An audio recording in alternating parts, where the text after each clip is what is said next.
Hi friends. మనం ఈరోజు gastric medicines గురించి మాట్లాడుకుందాము. ఈ గ్యాస్ట్రిక్ మెడిసిన్స్ అనేవి గ్యాస్ట్రిక్ ప్రాబ్లమ్స్‌ని ట్రీట్ చేయడానికి యూజ్ చేస్తాము. మెయిన్‌గా ఈ గ్యాస్ట్రిక్ ప్రాబ్లమ్స్‌లో ఉన్న సింప్టమ్స్ ఏంటో చూసినప్పుడు పాసింగ్ గ్యాస్, బెల్చింగ్ అంటే త్రేంపులు రావడము, డిస్కంఫర్ట్ మనకి స్టమక్‌లో డిస్కంఫర్ట్‌గా ఉండడము, మెలిపెట్టినట్టుగా ఉండడము, క్రాంప్స్, అబ్డామినల్ స్వెల్లింగ్ పొట్ట ఉబ్బినట్టుగా ఉండడము, ఫీలింగ్ బ్లోటెడ్, టైట్‌నెస్ పొట్ట టైట్ అయిపోయినట్టుగా, నాసియా, వామిటింగ్ కండిషను, ఎక్కిళ్ళు రావడం, hiccups, stomach pain, vomiting, upset stomach upset అయినట్టుగా ఉండడము. మనకి స్టమక్ లైనింగ్స్ అంటే మన ప్రేగులు, పొట్ట విభాగంలో పుళ్ళు పడినట్టుగా sores in the stomach lining. మనకి మనం స్టమక్ రీజన్‌లో చూసినప్పుడు ఫింగర్ ఇండెక్స్ చూయించడము, burning feeling in the stomach అంటే మనకి మంటగా అనిపించడము, యాసిడ్ రిఫ్లెక్సెస్, పుల్లటి తేంపులు ఇట్లాంటివన్నీ మనకి గ్యాస్ట్రిక్ ప్రాబ్లమ్స్ యొక్క సింప్టమ్స్‌గా కనపడతా ఉంటాయి. మెయిన్‌గా నాసియా, వామిటింగ్, ఆకలి లేకపోవడము, loss of appetite, heart burning, abdominal pain, indigestion main condition ఏంటంటే ఇండైజెషన్. ఈ ప్రాబ్లమ్స్ అన్నిటి వల్ల మన గ్యాస్ట్రిక్ సిస్టమ్ అనేది డిస్టర్బెన్స్‌గా ఉండిద్ది. ఈ గ్యాస్ట్రిక్ ప్రాబ్లమ్స్ స్టార్టింగ్ కండిషన్‌లో మనకి అంత సివియర్‌గా ఉండకపోయినప్పటికీ, ఇబ్బంది లేకపోయినప్పటికిని ఈ లాటరల్ తర్వాత మనకి సివియర్ కండిషన్‌ని మన యొక్క లైఫ్ స్టైల్ మీదే కంప్లీట్‌గా ఎఫెక్ట్ చూపిస్తది. మన కంప్లీట్ హెల్త్‌నే ఎఫెక్ట్ చేసే విధంగా ఈ గ్యాస్ట్రిక్ ప్రాబ్లమ్స్ అనేవి ప్రొడ్యూస్ అవుతా ఉంటవి. అందువలన మనం గ్యాస్ట్రిక్ ప్రాబ్లమ్స్‌ని సర్టెన్ కండిషన్స్ వరకి హోమ్ రెమెడీస్‌తో మనము మేనేజ్ చేసుకోవచ్చు. ఆ హోమ్ రెమెడీస్‌కి కూడా ఈ గ్యాస్ట్రిక్ ప్రాబ్లమ్స్ అనేవి కంట్రోల్ అవ్వకపోతే మనము హెల్త్ ప్రొవైడర్స్‌ని అంటే డాక్టర్స్‌ని అప్రోచ్ అవ్వాలి. With doctor suggestions we are going to using medication. Doctor ఇన్ఫర్మేషన్‌తో మనము మెడిసిన్స్ అనేవి యూజ్ చేయాలి మనకున్న కండిషన్‌ని బట్టి. ఈ రోజుల్లో గ్యాస్ట్రిక్ ప్రాబ్లమ్‌తో సఫర్ అవ్వని వాళ్ళంటూ ఎవరూ లేరు. చిన్న పిల్లల దగ్గర నుంచి పెద్దవాళ్ళ వరకి గ్యాస్ట్రిక్ ప్రాబ్లమ్స్‌తో సఫర్ అవుతున్నారు.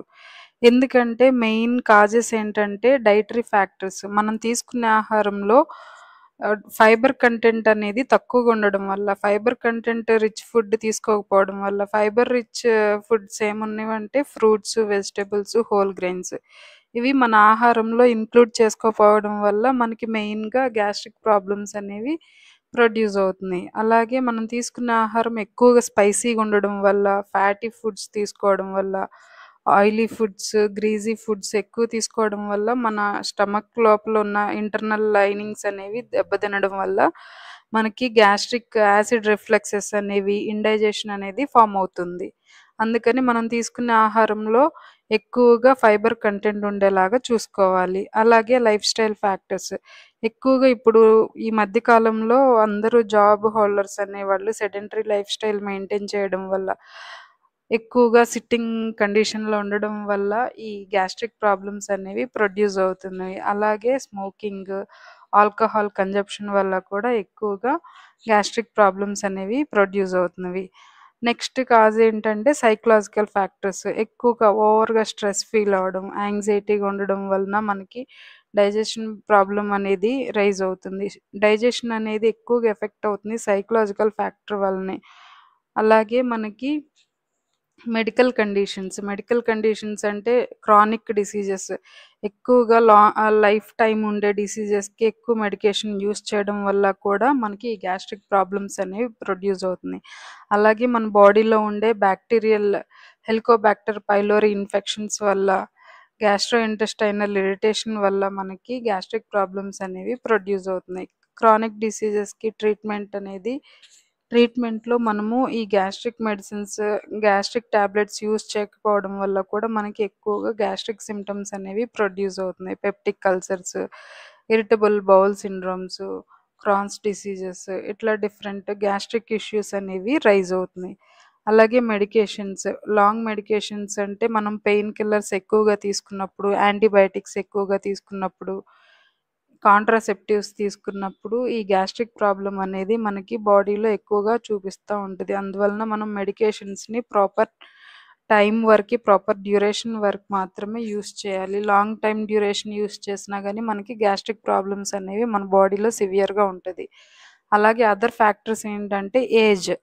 ఎక్కువగా ఓల్డర్ పేషెంట్స్కి వాళ్ళ యొక్క డైజెస్టివ్ ఫంక్షనింగ్ అనేది తక్కువగా ఉండడం వల్ల వాళ్ళకి ఎక్కువగా గ్యాస్ట్రిక్ ప్రాబ్లమ్స్ అనేవి ప్రొడ్యూస్ అవుతాయి. అలాగే జెనెటికల్ ఫ్యాక్టర్స్.